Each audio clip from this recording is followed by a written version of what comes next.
Welcome to Tools, Tech, and Gear. I'm Seth. Today I have the Linkind RGBW Solar Landscaping Dusk to Dawn Lights. Let's go ahead and open up this box and see what these are all about. And here's the contents of the package. It has two different spotlights. It's got a package of hardware. It's got two posts. It's got two spikes. And then it's got the user manual right here.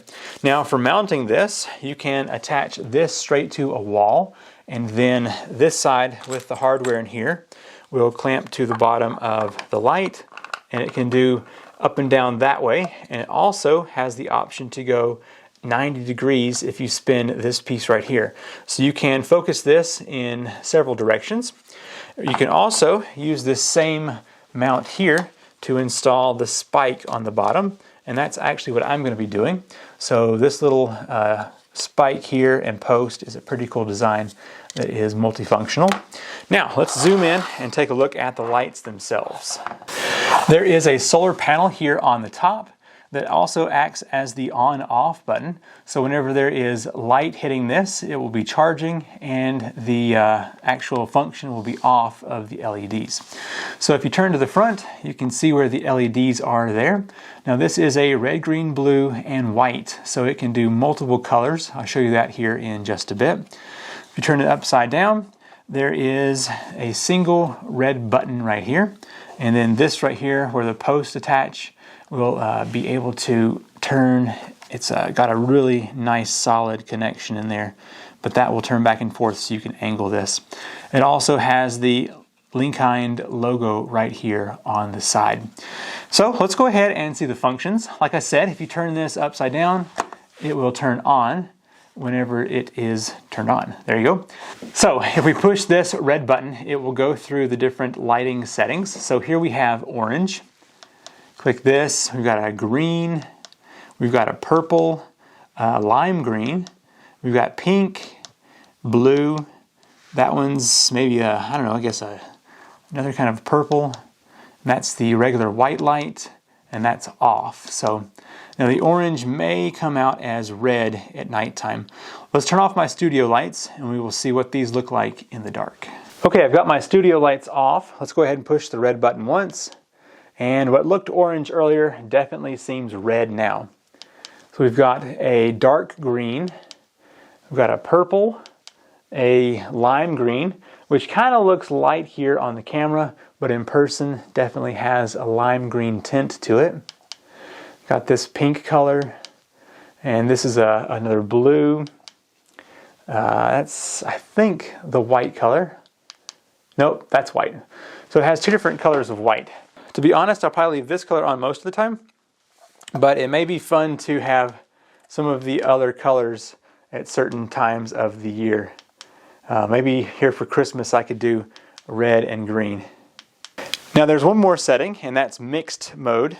So if I hold down the power button for 2 seconds, it will go into a multiple different color mode. So you can see right now it's going from blue into purple, and then it'll go from purple into red. So basically it's just cycling through a bunch of colors. And now once it's in this mode, I can cycle through and change it to different settings again. But basically it's just going to use multiple lights at the same time to kind of scroll through there. It's just a fun option to have. All right, I'm going to open up the little bag of hardware. Now it comes with some screws that you could use to mount this to a wall. It has some sheetrock anchors, but the main thing I'm going to need for a ground mount is the little plastic tabs that hold the post onto the light here. So what I'm going to do is take my post, stick it in right there, and I can hold that on the other side, use my little screw there, and just get that locked into place. So let me bring it up a little closer here so you can kind of see what that looks like. So this right here, we'll put it into the ground, and then you can loosen that and then angle whether you want it to be up or down. And then if you want to turn it to the right or left, you can do that right here. So let's go ahead and step outside, get these in the yard, and then I'll come back later this evening and we will try them out to see how well they shine. After 4 or 5 years, my old landscaping lights have stopped working, so I think it's now time to replace them with these new ones and make sure they're in the ground pretty good here. And I may actually adjust them to kind of go up just a little bit. Now, one thing to consider with these lights is that they need to get sun. And so in this direction right here, it's only going to get about 3 hours of sun here in the middle of winter. And then in the summertime, it'll get a lot more than that. But so that should do here. Let's go ahead and take the other one over to the other side.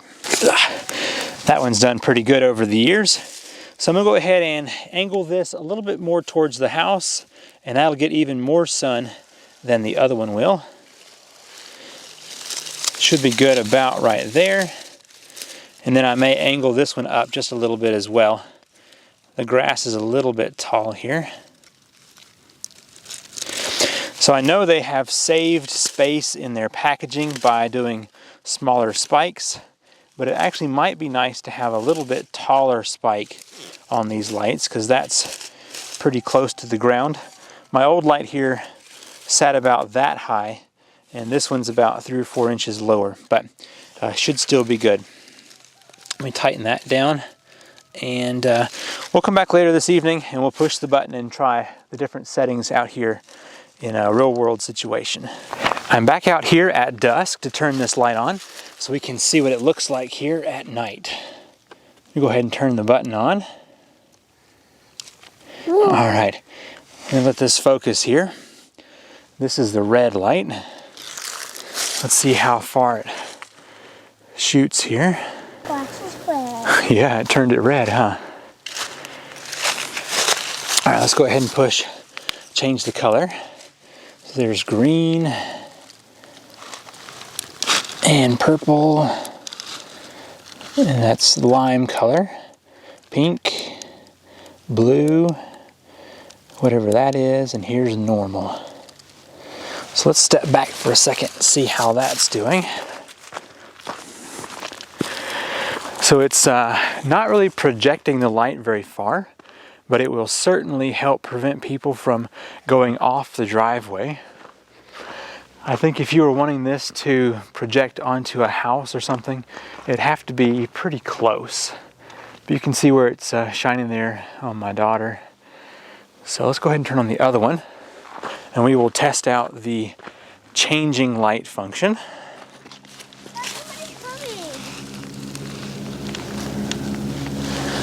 All right, so let me hold this down for 2 seconds.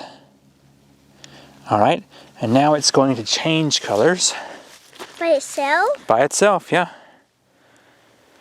So that's going to do a pink color.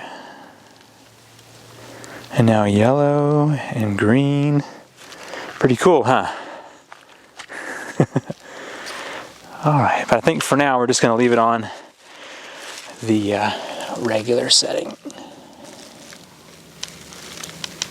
Let's go to white light.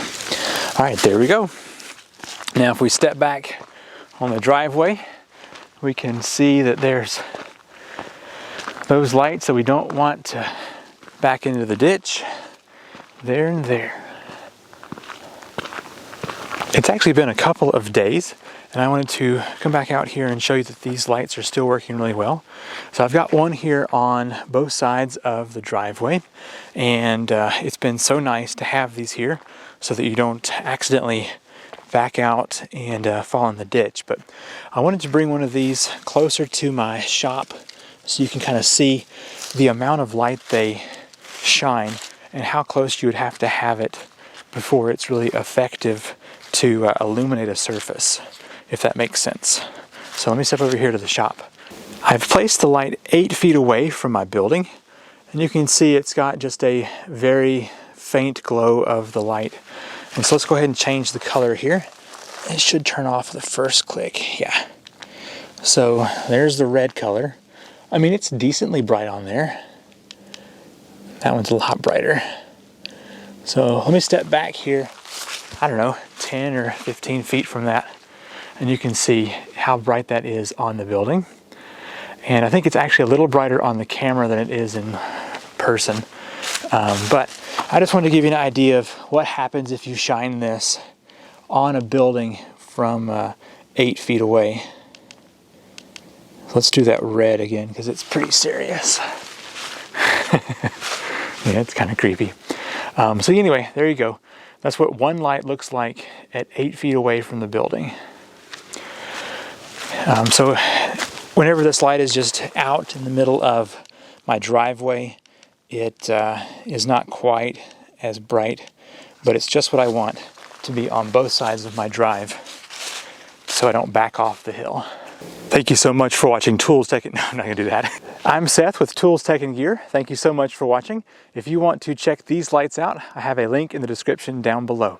All right, I will see you in the next video. Bye.